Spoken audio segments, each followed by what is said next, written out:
Les marchés financiers avec IG Markets, CFD Trading. Bonjour, c'est Gilles du site boursicoté.com. Voici l'analyse technique des principales paires de devises du marché Forex, ainsi que l'analyse de l'or et du pétrole pour les matières premières.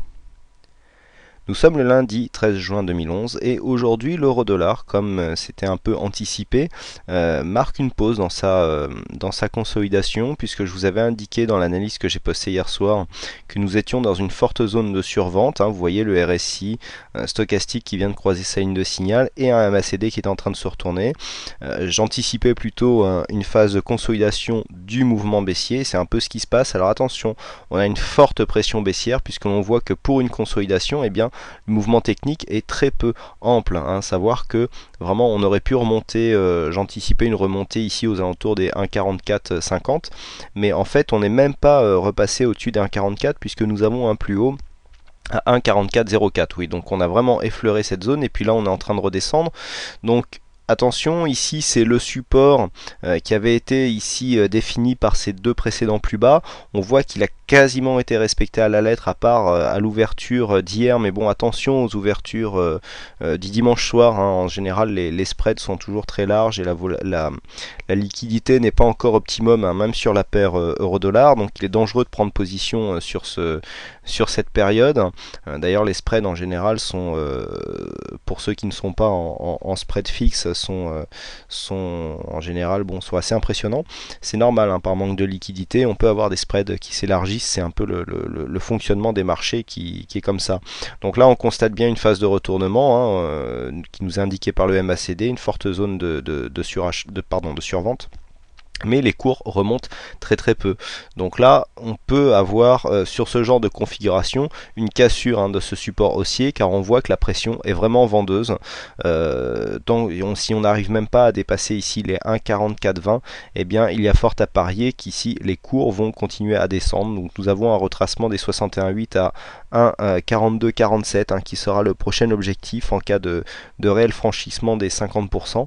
Et donc je rappelle que si on dépasse ces 61,8, eh bien on a une grosse probabilité de retracer l'intégralité de la tendance et de venir donc retrouver les 1,3970. Donc voilà ce que l'on peut dire sur l'euro-dollar. On passe maintenant au câble, donc livre sterling contre dollar américain, avec encore une fois une figure assez intéressante puisque suite au retournement que nous avons constaté, dont je vous avais commencé à vous parler vendredi soir il me semble, eh bien nous avons une remontée, nous avons cassé ici la résistance baissière très court terme que j'avais inscrit pour délimiter vraiment cette phase de consolidation. Et donc chose qui est intéressante, nous venons ici sur un ancien support qui sera en train de devenir résistance, puisque malgré ici cette attaque qui est visible sur cette ombre haute, eh bien on voit que nous sommes revenus ici sur les mêmes zones de cotation, donc au niveau de l'ancien support. Donc si on validait un mouvement de baisse suite à cette remontée, eh bien on validerait totalement le mouvement baissier, même d'un point de vue moyen court terme, puisque ça correspondrait donc à ce support qui se serait transformé en résistance, et donc on repasserait en dessous et on continuerait certainement donc la phase baissière. Par contre, si on arrivait à remonter durablement au-dessus de la zone des 1,6360, eh bien on pourrait revenir ici sur la zone de résistance majeure qui correspond au 1,6450. Peu de tendance encore sur le câble. Si on élargit un petit peu, on voit que on oscille toujours sur les mêmes zones. On voit qu'il n'y a pas de réelle tendance sur le câble, donc attention, dans ce genre de configuration ça peut partir des deux côtés. On a une résistance baissière là qui est en train de se dessiner sur un mouvement on va dire court terme, même si c'est légèrement moyen terme, mais bon, là pour l'instant il faudra un troisième point pour définir une droite un peu plus significative. On passe tout de suite au dollar yen, le dollar yen qui nous montre une figure chartiste relativement intéressante, puisque nous avions tracé ici le retracement des 100% qui correspond à cette phase haussière. Nous avons cassé les 61,8 depuis longtemps, donc je reste sur mon objectif baissier qui se trouve à 79,57, et cet objectif est en cours puisque regardez, nous avions ici un support qui se trouvait à 80,70 90, et bien ce support a été cassé donc la semaine dernière lors de cette phase baissière. Nous avons cassé ici le biseau par le haut, comme ce qui était anticipé, mais vous voyez lors de cette remontée, eh bien nous avons marqué un point de retournement puisque nous avons ici alors léger surachat sur vente avec retournement du MACD, et qui plus est, eh bien le plus haut se trouve juste ici sous cet ancien support qui est donc devenu résistance. Ceux qui connaissent mes analyses savent depuis longtemps comment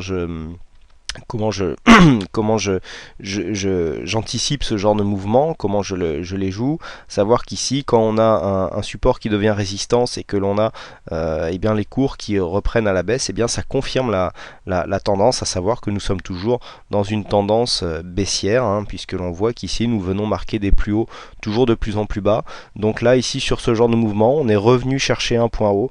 Il y a fort à parier que ce point bas ici, qui correspond au 79,70, soit cassé prochainement pour revenir donc sur l'objectif des retracements de Fibonacci sur les 79,57.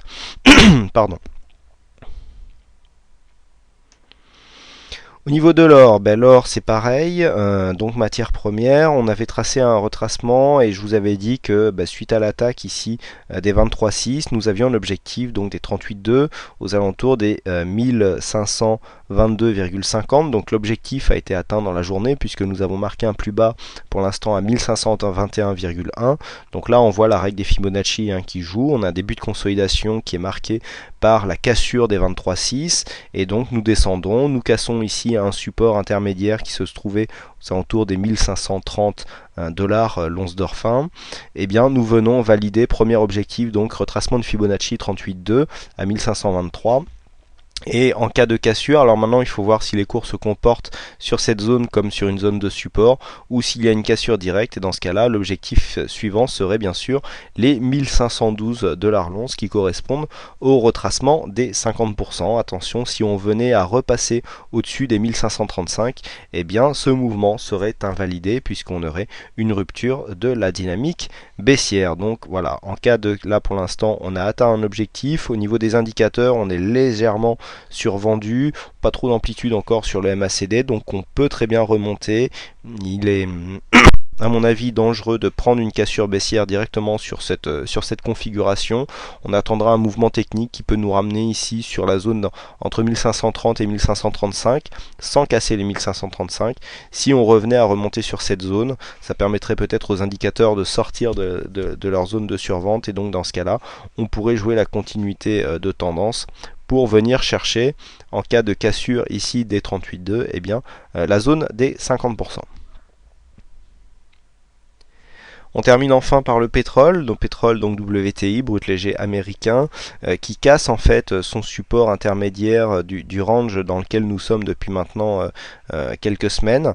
Vous voyez que nous avons un support ici assez fort sur la zone des 96,30, et bien là voilà, les cotations sont en train de s'y diriger assez directement après une cassure qui s'est faite donc dans l'après-midi. Là les cours sont en train de baisser, on est quand même techniquement assez survendu, donc on risque fort de rebondir sur cette zone de support. Mais attention, là on a l'impression que la dynamique, suite à la première alerte que nous avions eue sur ce biseau, on a bien eu la sortie haussière, mais vous voyez qu'on est revenu, là en fait on a touché l'objectif du biseau, on n'a pas réussi à marquer un plus haut que le précédent, et donc c'est la tendance baissière qui reprend le dessus, la tendance de fond, et donc là il semblerait que nous soyons en train de venir rallier la zone des 96,35 assez rapidement, puisque là cette bougie nous montre que au niveau de la dynamique on est en train d'accélérer à la baisse. On peut regarder ici en vue 5 minutes, on voit bien que nous avons été assez stables toute la journée, et puis là à 18h15, je rappelle qu'il y a 1 heure de décalage sur mon graphe, et bien on accélère à la baisse, et donc il y a fort à parier que les 96,30 seront ralliés très prochainement. Là sur cette unité de temps, on est en unité de temps 5 minutes, voilà, on repasse en 4 heures. Voilà, là on voit bien que l'objectif ici est à portée. Voilà ce que l'on peut dire donc au niveau de ces analyses techniques. Écoutez, il ne me reste plus qu'à vous souhaiter à toutes et à tous une bonne soirée, bonne chance dans vos trades. Des petites précisions sur les nouveautés du site boursicoté.com se trouvent à la fin de la vidéo CAC 40, elle aussi présente sur le site ou sur YouTube. Il ne me reste plus donc qu'à vous souhaiter une bonne soirée, bonne chance dans vos trades, et je vous donne rendez-vous dès demain pour de prochaines analyses vidéo. Les marchés financiers avec IG Markets, CFD Trading.